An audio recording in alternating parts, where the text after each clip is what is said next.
तो hello everyone, स्वागत है आपका नए वीडियो में। तो इस वीडियो में बात करने वाले हैं कि आप इग्नू का असाइनमेंट कैसे बनाएं। तो ये एक बहुत अच्छा सवाल है, क्योंकि इग्नू का असाइनमेंट जो है वो आपको बहुत ही अच्छे तरीके से बनाना होता है, क्योंकि इसके ऊपर आपके काफ़ी सारे मार्क्स डिपेंड होते हैं। ठीक है, तो आप अगर अच्छे से इग्नू का असाइनमेंट बनाते हो तो आपको बहुत ही अच्छा मार्क्स मिलेगा, जो कि आपके ओवरऑल मार्क्स को इम्प्रूव कर देगा। ठीक है, तो आइए समझते हैं कि इग्नू का जो असाइनमेंट है उसको शुरू से लेकर कैसे हम अंतिम तक बनाते हैं। ठीक है, तो मैंने एक पूरा का पूरा सैंपल आपके लिए तैयार किया हुआ है, वो मैं आपको यहाँ पे दिखा देता हूँ। ठीक है, तो चलिए हम देखते हैं। जैसे कि आपको पता है कि इग्नू का जो फ्रंट पेज होता है वो कुछ ऐसा दिखता है। ठीक है, इसमें आपको सारी डिटेल्स भरनी होती हैं।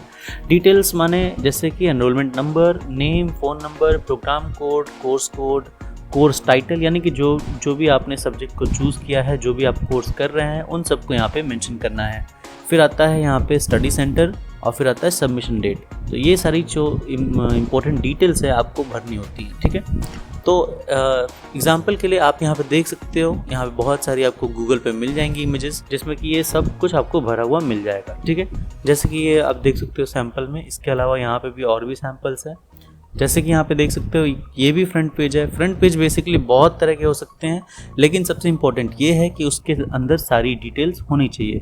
तो आप अगर यहाँ पे इग्नू में सिर्फ गूगल पे सिर्फ इतना लिख करके आप अगर सर्च करोगे इग्नू फ्रंट पेज, तो इससे भी आपको बहुत सारी जो है इमेजेस मिल जाएंगी। जैसे कि आप देख सकते हो, ये भी एक सैंपल है फ्रंट पेज का।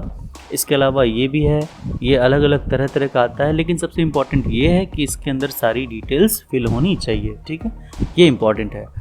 चलिए आगे हम बढ़ते हैं। तो अगर हम बात करें असाइनमेंट कहाँ से आपको डाउनलोड करना है, तो ये आपको ऑलरेडी पता है कि आप अगर इग्नू और असाइनमेंट यहाँ पे बस लिख देते हैं तो आपको जो इसका ऑफिशियल जो पेज है वो आपको मिल जाएगा।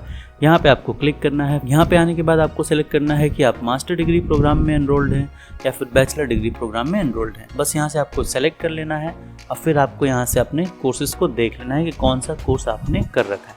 तो यहाँ पे सिंपली आप कंट्रोल और F दबाते हैं कंप्यूटर और लैपटॉप में, तो आपको यहाँ पे सर्च का ऑप्शन मिल जाएगा। अगर आप जुलाई 2023 से जनवरी 2024 का आप कोर्स में एनरोल्ड हैं तो यहाँ पे आपको ये वाली डाउनलोड करने हैं, या फिर अगर आप जुलाई 2024 से जनवरी 2025 तक आप एनरोल्ड हैं तो आपको यहाँ से डाउनलोड करना है। तो सिंपली आप यहाँ पे क्लिक करेंगे और आपका असाइनमेंट जो यहाँ पे आ जाएगा। एक और बात मैं आपको बता दूँ कि यहाँ पे इग्नू का जो ID है वो भी आपको यहाँ पे इंसर्ट करना होता है असाइनमेंट के बीच में। ठीक है, तो आप सिंपली यहाँ पे समर्थ इग्नू पे जाएंगे। यहाँ पे आपको लॉगिन करना है। लॉगिन करने के बाद जो है आपको देखना है कि आपका इग्नू ID कहाँ है, फिर आप उसको डाउनलोड कर लेंगे और फिर आपको उसमें असाइनमेंट में लगा देना है। अब हम जल्दी से देखते हैं कि जो मैंने सैम्पल बनाया है वो कैसा दिखता है। ठीक है, तो यहाँ पे मैंने एक बना रखा है सैम्पल, मैं दिखा देता हूँ।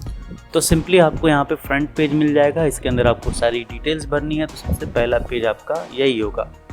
नीचे बढ़ने पे आपको दिखेगा यहाँ पे इग्नू ID, जो कि आप डाउनलोड करके यहाँ पे प्रिंट आउट करके यहाँ पे लगा देंगे। ठीक है, तो सबसे पहले रहेगा फ्रंट पेज, फिर आता है इग्नू ID। इसके बाद आपको लगाना है ये इग्नू का असाइनमेंट का क्वेश्चन। तो क्वेश्चन को आपका फ्रंट पेज ये हो गया, और फिर जो आपका ये आपको नहीं लगाना है और ये भी आपको नहीं लगाना है। गाइडलाइंस वगैरह लगा देते हैं तब भी कोई प्रॉब्लम नहीं है, लेकिन नहीं लगाएंगे फिर भी चल जाएगा। ठीक है, तो ये आप चाहें तो लगाएं, नहीं तो मत लगाएं। फिर आता है आपका मेन क्वेश्चन। ये आपका इग्नू का असाइनमेंट का क्वेश्चन है। इसके बाद आपको यहाँ से आंसर्स को लिखना शुरू कर देना है। ये डबल हो गया क्योंकि मैंने यहाँ पे जो है आंसर यहाँ पे लगाया हुआ है, तो इसमें भी एक दिया हुआ था। तो बेसिकली एक ही पेज काफ़ी होता है, लेकिन मैंने कहा कि आप ये भी लगा देंगे तो ज़्यादा अच्छा रहेगा। ठीक है, तो बेसिकली यहाँ से आपका मेन जो आंसर है वो शुरू होता है। यहाँ पे आप एक हेडिंग दे देंगे अपने जो भी प्रोग्राम कोड का।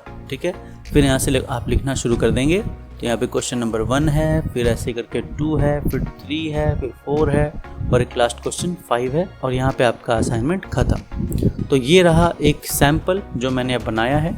और अगर आपके पास कोई क्वेरी है तो आप कमेंट सेक्शन में लिख सकते हो या फिर मुझसे पूछ सकते हो। उम्मीद करता हूँ आपको ये वीडियो पसंद आया और इसी तरह से आप अपना असाइनमेंट तैयार करोगे और अच्छे मार्क्स लेके आओगे। तो मिलते हैं अगली वीडियो में। Till then bye.